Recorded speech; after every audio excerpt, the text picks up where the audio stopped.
Hello and welcome to Rediscovering Childhood, a podcast that brings you lots of practical information to help you become a more conscious parent. This podcast is brought to you by Discovery Playtime, an Irish business that provides high-quality educational and sensory toys to help your children develop skills through play. Visit discoveryplaytime.ie to get inspired.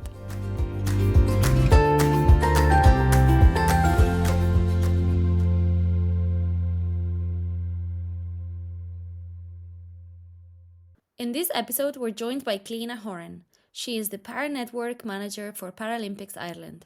Cliona is originally from Galway and has overcome many challenges in life. Her passion is to support, encourage and inspire families with disabilities to overcome life challenges and reach their full potential. Welcome to a new episode of Rediscovering Childhood. I'm here with Cliona. Hello. Hi. And Cliona, would you like to tell us where you were last week? Last week I was part of Team Ireland, the Team Ireland delegation that travelled to the Paris Paralympics. I am the Paralympic Network Manager. So essentially that means my job is, I'm like a bridge. I bridge the gap, the participation gap between, say, sports, NGBs, like for example, Swim Ireland, Athletics Ireland, Rowing Ireland, and then people possibly who have disabilities that would like to get involved in the sports and contact their NGB, or even professionals, parents sometimes. So hopefully then with a view to having more athletes going forward and into an LA 2028 cycle. What are the main skills for someone to go to the big games? What are the, other than obviously being good at the sport, what are the main skills that they need to have and how do they develop those skills? Well, I think first and foremost, in my opinion anyway, is you need a good support system around you. And for a lot of people with disabilities, I mean, the first step is finding somebody that believes in them and that knows they can do it in the first place. So, for example, you would hopefully approach your local club and there would be a really good coach or volunteer perhaps that would say, yes, I see the potential in this person. I believe in them. We can do this. And they take you on under their wing per se. And then, you're supported then by this club, by your family, and you just work together to figure adaptations out, because sport is sport. So a lot of the things you would need, like a good coach, a good routine, a good support system, that's the same. It's the same whether it's Olympics, Paralympics, World Championships, European Championships. It doesn't matter. Sport is the same. You try and compete and you work out and you work hard to try and be the best you can be. It's the same even if you have a disability. The only thing that might be different is you just adapt. Drills and skills might look a small bit different. For example, if you're an ambulant athletics thrower, you throw discus, versus the person who maybe is in a wheelchair and is a seated thrower. Maybe the drills and skills are a bit different because one is using their legs and the other one isn't. So you just adapt. You might do different drills and skills. The person who is a seated thrower might work more on their upper body, their shoulders, their seated position. But it's the same. The target is the same. You're trying to get the discus, the shot put out as far as you possibly can to win. Yeah. So I think when people ask that, like, oh, how do we get involved or what can we do? it's the same for everybody. You can get involved by approaching your local club. You can get involved by buying equipment, by playing the sport from a young age, by having a supportive family or teachers or volunteers or siblings or whatever it takes. It's the same. And what has been your life experience to get you to where you are now? So I was born with a condition called cerebral palsy. And for me, it kind of manifests itself in I have a weakness down my left side.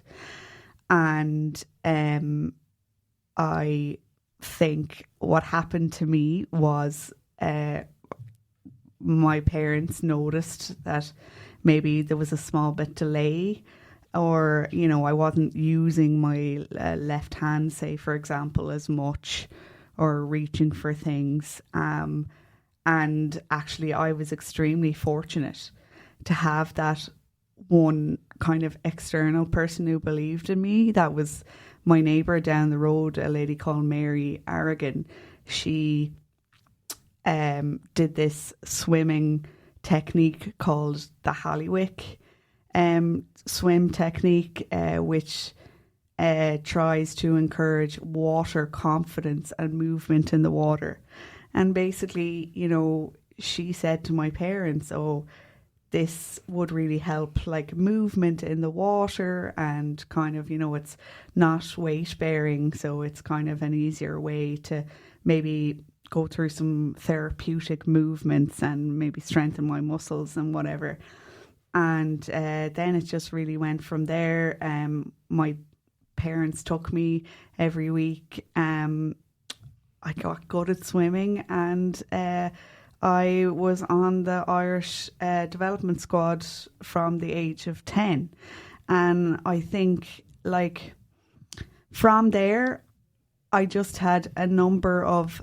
I was very fortunate with the opportunities I had, but I had a number of other people who believed in me, people who supported me, because it wouldn't have been possible without, for example, I went to boarding school, and I had a teacher in school who used to pick me up and drive me to swim training in the local pool because her daughter did it as well. And why do you think that is? Is that the lack of knowledge? Yeah. And fear that trying to help, really, without really helping? Yes, I think like everybody has their own unique traits and characteristics and strengths. No two people are the same. So in my experience, some people, you know, they just, all they need is a bit of self-belief and a bit of confidence, and to realise, okay, it might be kind of scary. You might be feeling the fear, but feel the fear and do it anyway, and you'll figure it out, and you'll do the best job that you're able to do. Because, like, if you're a qualified coach, or you're a qualified teacher, or early childhood educator, or anything, like any occupation, you have the skills to do mainstream and adapted. You just kind of have to change your outlook or your lens. Yeah. In terms of, like, oh, okay, we have these building blocks, we're going to build a house. Not every child's house is going to look the same. Some children might build a house and have 2 stories in it, and, you know, be really stable and everything, and then the next child beside them might spend 10 minutes just deciding what windows to put in, or what you know, doors to put in, or where they go. Do they go at the back? Do they go at the front? But the foundation is the same. They're both building a house. It just looks kind of differently, and they may get to the end result slower or quicker, but they're doing it in their own way. The system doesn't really allow to get there any slower than, you know, the timings that are given, and that's a problem, because that affects inclusion. And then when educators especially think about inclusion, they think of, you know, having 100 different lesson plans, one for each child in the classroom, and that's impossible. But what is really inclusion, and how can we make it more accessible?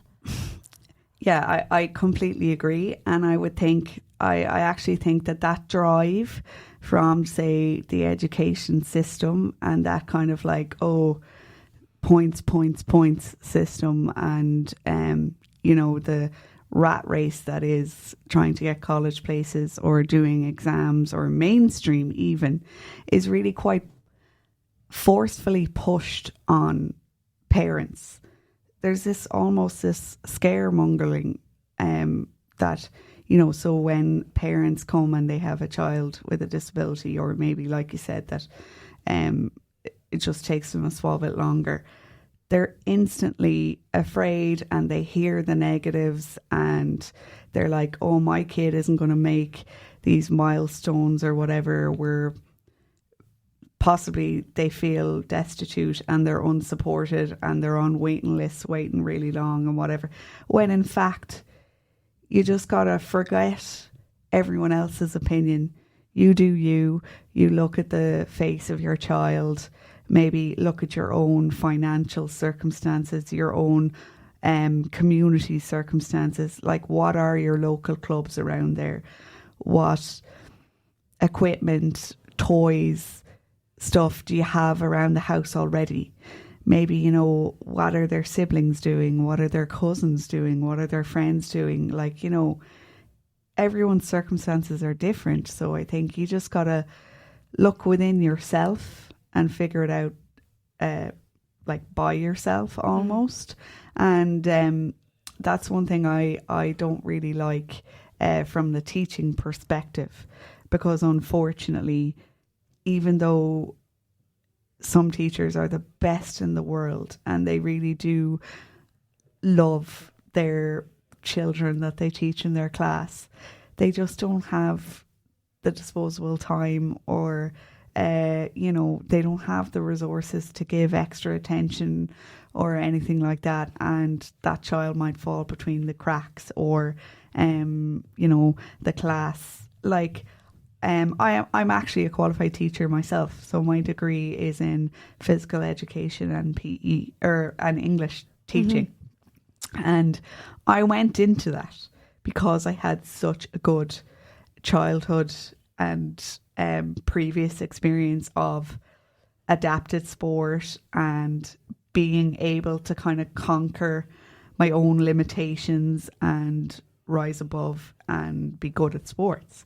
When it came to my choice of choosing college for me, I was like, what else would I do? Now, my college experience was completely different. I found it really, really hard. The college did what they could for me, but ultimately they didn't know how to accommodate a student with a disability in this course.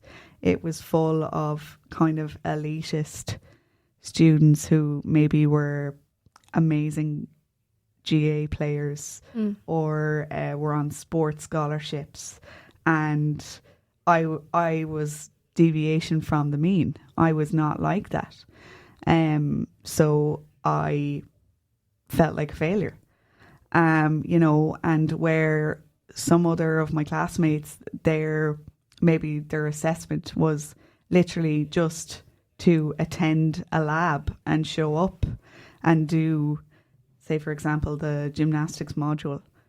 My assessment, because I couldn't do gymnastics or I wasn't able to do pole vault or rugby or whatever, my assessment had to be, I had to design a warm-up, design drills, or I had to, and like, how is that fair? There were lads coming into our class hungover from the night before. Literally all they did was get dressed and come in the doorway, and they would have got marks for showing up to the module, whereas I instantly did not get those same marks or same opportunities, because people thought, even though I could walk through the door just like any other the lads, they instantly thought I couldn't. throw a rugby ball or something like that, do a dance routine. So they already were like, oh, well, she has to have a different assessment, which wasn't fair. So that kind of sparked... What do you think would have been the right thing to do? Well, the inclusive thing to do? Well, first of all, like, you should always communicate. Always ask the person. And if they can't advocate for themselves, for example, if they're non-verbal or maybe they're a child and maybe they don't know or whatever, find somebody that knows them very well. So a parent, an SNA or whatever it takes. And even if we had sat down and collaborated together and planned together, I'm not unreasonable. I would have had a little bit of give and take. I maybe would have settled for a few drills and skills and lesson plans and then a few marks for literally showing up just like the boys. But nobody asked me what I was capable of doing. And why do you think that is? Well, it's like kind of how I previously mentioned. They were afraid. They never had anyone like me, so they didn't know what to do. And I think instantly people see things like, oh, insurance claims, or, oh, we don't have the expensive, inclusive equipment that we need, or, I have no experience in disability as well. So like sometimes people hear the word disability, or they might read on paper spina bifida, Down syndrome, cerebral palsy, and they instantly think the worst. And like, all conditions are completely different. They affect people in different ways. And even within the condition, each person will be different as well. Exactly. Not everybody with a physical disability, say for example, is a wheelchair user. Yeah. So sometimes I felt like people read on my form that I had cerebral palsy and they're like, oh no, even without seeing me. And you see that a lot now, even with parents and like non-disclosures, where parents don't want to say on forms, my child has ASD or my child whatever. And like that, I've had it both ways, but I think that is quite damaging, or it does hinder experience for both the child and the practitioner. Because the child is missing out because the practitioner doesn't know that they need that extra support or whatever. And then the practitioner is missing out because, they think they're prepared and they have a certain amount of, say, capacity in terms of like manpower, resources and time. And then, unfortunately, this child or young person or even adult can come to their session and they're like, hold on, wait a minute, I didn't know you needed additional needs. And that's or extra even time. worse then. Yeah, and then that creates this kind of uncomfortable situation. Yeah. And I mean, and then of course it snowballs. There's a lot of situations that happen like that. So it gets a bad rep. Inclusion gets a bad rep. And they're like, oh, we don't want that hassle. An extra effort. Yeah. And what do you think for parents and teachers now listening? What could they... So it's just about the communication with the children, the families, and then putting a plan together, but just not being afraid of asking questions, isn't it? Yeah. And just figure it out. Like, just like human beings are not perfect, disability and inclusion is not perfect. What maybe would work for you on a Monday might not work for you on a Friday. And never, ever, ever underestimate yourself or other people. So, for example, you don't necessarily need, really expensive adapted equipment. You don't necessarily need sports wheelchairs that are €5,000 upwards for PE. A child who uses a day chair can use their own day chair in PE. You don't need necessarily, a bell ball for a child with a visual impairment. A lot of people I know, I have myself done things where like you just make a tiny hole in a regular football and fill it with things like rice or something that makes noise, and then stitch it back up again. And that's an adapted visually impaired football, you know, because the rice, it shakes. And then again, like, why is it always the child with a visual impairment who needs the rice ball or the bell ball? Why not put blindfolds on the other children and let them experience it as well? So I just think, I would say to teachers, to parents or whatever, don't underestimate yourself. Don't underestimate the child. You know, try and try again if it doesn't work, and figure it out. And you are actually more capable than you give yourself credit for, in terms of, it's like what I said earlier, coaching is the same and sport is the same. The goal at the end is the same. Yeah. And even for play or inclusion or enjoyment, happiness, the goal is to laugh, to be happy, connection, you know, families being together. It just might look kind of different. In relation to that, families being together, I know you have some experience with supporting families to bring their siblings together and bring that inclusion into the family household as well. How do you do that, or what are the things or tips that you could give? Well, one of the things that I have like first-hand experience of through my teaching and through my just experience and adaptation is disability can disrupt a family naturally and understandably so. You know, it can be a shock to the system, but I have seen various examples of things like where parents, they're trying their absolute best, but it's very segregated. Like, for example, possibly one parent is quite often absent looking after the child with a disability, maybe in hospitals for long periods of time or something. Or, you know, the able-bodied siblings are going to one activity and the child with a disability is going to not even another activity. They're going to therapies. Mm-hmm. And it's not your conventional example of fun or play or whatever.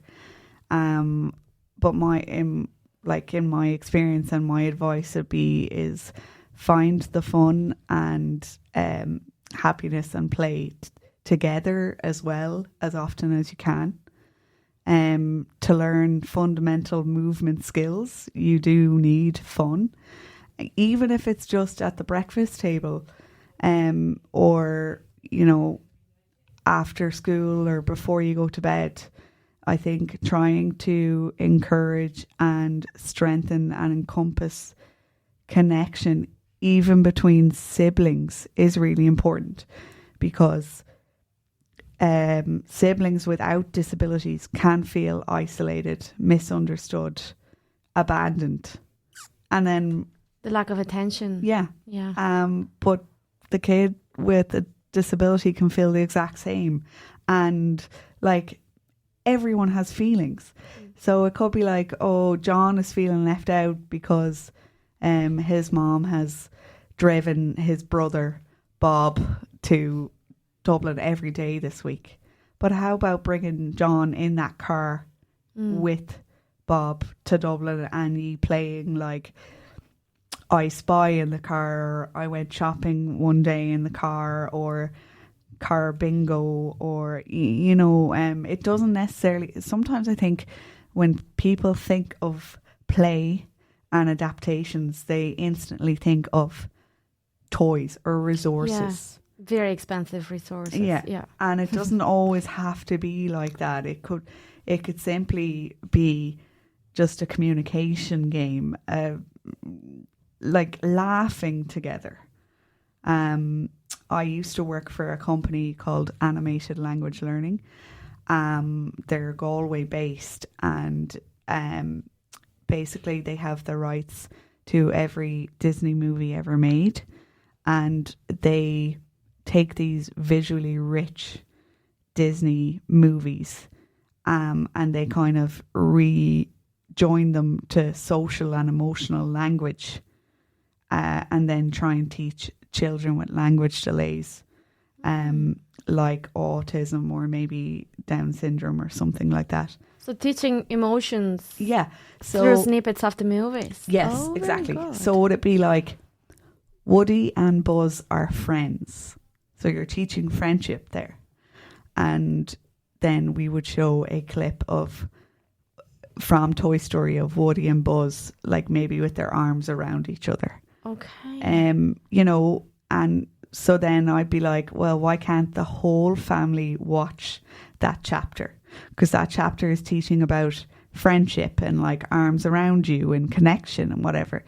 That little visually rich Disney movie could be followed up with a game of Ring Around Rosie. Mm-hmm. Or the human knot, where everyone holds hands and you try and unknot yourselves. You know, or there's a game called Bippity Bippity Bop where you try and catch the person's thumb next to you. You've your hand over their thumb and you try and catch their thumb. Okay. So it's like this. And then Oh, very good. I say bippity bippity, and when I say bop, Oh, you have to- can. yeah. Ah. Like that is tiny, it's simple. Or even duck duck goose. And everybody that will is- laugh. Exactly. Yeah. So like I just really, And why do you think we overcomplicate ourselves? because I think it's human nature. I think competition comes into all walks of life. And we also see it's more available what others do Yeah, on social yeah. media and all this. And My neighbour's kid is also 5 and they're here and my Yeah, child is yeah. here, or it's Christmas and we need the top-notch toys, Mm-hmm. or you know, ads on TV also even brainwashed. yeah. Like it's nobody's fault. It is really human nature, and I think it's a sign of where we are in society at the moment, unfortunately. You know, the world is very materialistic when, you know, people just need to remember like feelings and that kind of connection, the wholesomeness, the you know, people will forget what you say, but they'll never forget how you made them feel. Yeah. So like, and even if it's 2 minutes, you know, 2 minutes is better than no minutes. Yeah. And what's, you know, that you mentioned the long waiting lists when you're waiting for referrals and support. What can families do while they're waiting to support their children in the best way possible, that they're not wasting their time? Again, I really think it's just connection and just do what you do best. Be their mom, be their dad, be their sibling, be their grandparent, be their neighbour. For example, I have an example of during COVID, you know, say some parents of children. Now, in fairness, I do understand severe autism. It is not easy. I'm not trying to say, oh, they can cure autism in the house or anything like that. I just, you know, we used to get instances of where parents would be like, oh, my child has completely regressed during the closure of school. They used to be able to feed themselves using a spoon, and now they can't do that. You know, learning how to feed yourself with a spoon does not end in school. You eat with a spoon at home as well. You know, so, and I also think like, don't let frustrations or life get in the way. Like, I know it's important to work, and I know, you know, you're only one person and there's only 24 hours in a day and all that, but it doesn't have to be expensive. It doesn't have to be like, I have a childhood memory of my mother like putting rice in a tray and having us trace out the letters of our names in rice. You know, kids, they play with pots and pans in the kitchen. I actually, to try and encourage me to walk at one point in my life, my mom attached balloons to my hands to see if like I could stay upright and you know, like just kind of think outside the box, even though ironically children love playing with a box. You know that kind of saying, like you can buy all the toys in the world and all they want to do is play with the box. Yeah. Appreciate the box. Yeah. You know, like I think even ways of playing now has changed. I mean, from when I was a kid versus now, you know. Not in a good way. No, not necessarily, but I just think it just looks different. It is. And because you have this evolution of toys and resources. But everything is so perfect now. But that's it. Like, nobody plays my favourite game growing up, curbs. That was literally you're throwing a ball over a car on the road and you're hitting the curb. Me and my brothers, we used to play floorball, handball, where you'd hit a ball up and down the carpet in the hallway. And like, if my hands were sore or I couldn't hit the ball as hard as my brother or something, I'd find like something to hit it with, like a wooden spoon or... It's your creativity and problem solving. You know, like maybe little girls or groups of children that maybe played house previously, like they were the mommy, they were the daddy, their younger siblings were the babies, their cats were the babies. Now, like you have to have the cats and the massive doll's house. It's just different. And while, you know, I'm not trying to take away from these really cool toys. Some toys are amazing now, and I'm like, oh, I wish I had that 30 years ago. Yeah, but it's in human nature that we enjoy the process and we enjoy getting the things. If I don't have a doll's house, I'll have so much fun looking for that box and creating the doll's house and figuring out how do I make rooms, how do I make floors, and how do I, you know, finding some fabric that I'm not using from a pillowcase. And that's the enjoyment. Once it's done, once the house is done, I'm probably not going to play with it because I enjoyed building it. But then it's like Lego. You buy a new Lego set. You enjoy building it. Once it's done, that's it. Yeah, I mean, and like people often forget, like, you play to learn a new skill, and it's a life skill later on. Like I just had a thought there when you were talking about building your own doll's house and whatever.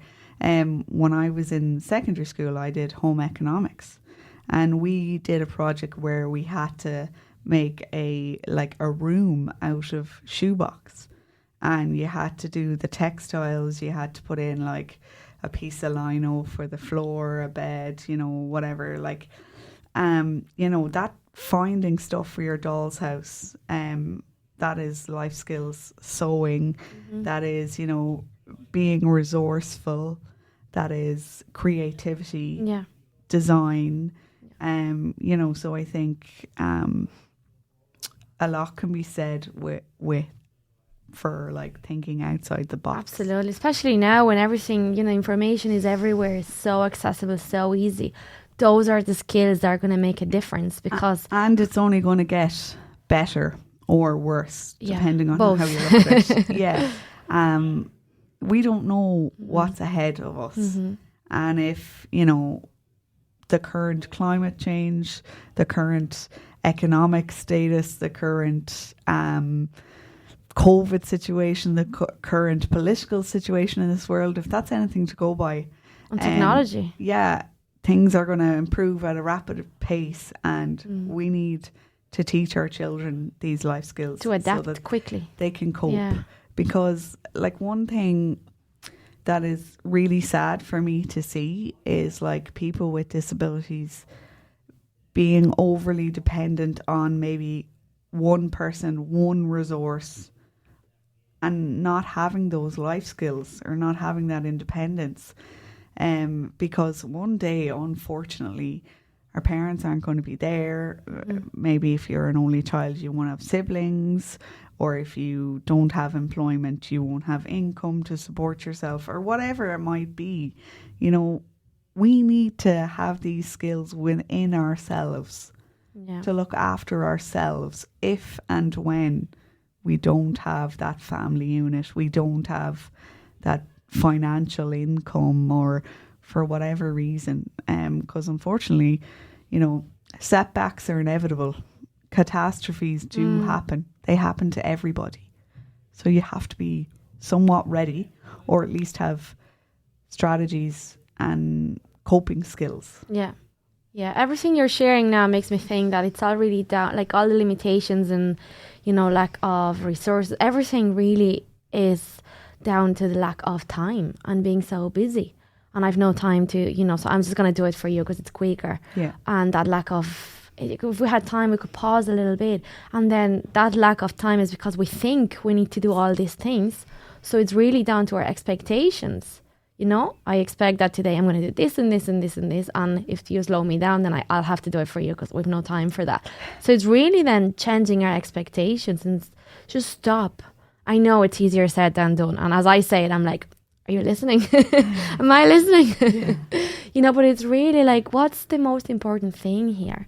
Is it getting all these jobs done, or is it my child having all these memories and being like, okay, my parents believed in me, and because of that, I can do so much more than I could have done because of my disability or because of the circumstances or the environment. And it's just that belief in myself and letting me push those boundaries and showing them by myself where those boundaries are, not because they think so, but because I'm showing them. Trial and error of your own experience.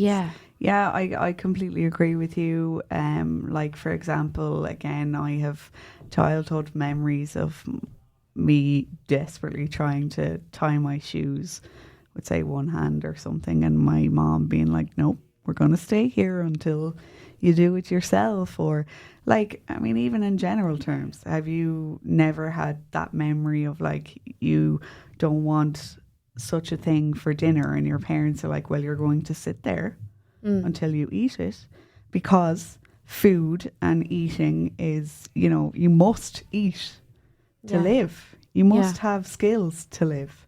So if you just think of, if I have the same patience for them, you know, eating those veg as I do for them, I don't know, maybe packing their own school bag or making their own lunch or cleaning their own room, then, you know, it'll stand to them in the future.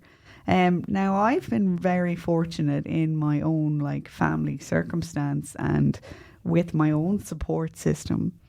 I actually went to boarding school kind of for that very reason, so that, like, you know, I had that level of independence. And it certainly gave me that. I started in that school a different person than when I ended it. But no one's journey is going to look the same. You do the best you can with the resources you have. So, okay, while in my memory, she might say different, but definitely in my memory, my mother was quite ruthless at some points and was like, no, you figure it out. One of her sayings is like, oh, just get on with it. And she said it quite often. Like, another parent might say it maybe once a week, or like, you guys negotiate and you have a deal in your house. Well, every Thursday and Friday I'm making my own lunch, but mom or dad make my lunch for me Monday, Tuesday and Wednesday.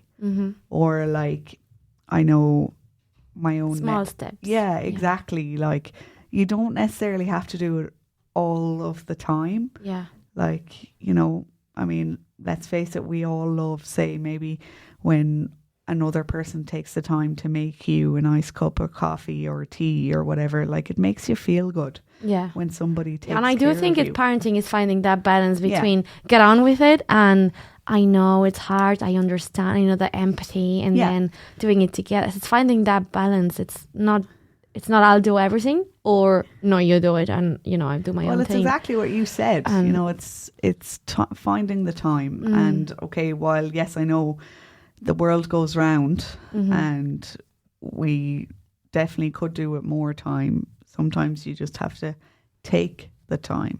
Yeah. So.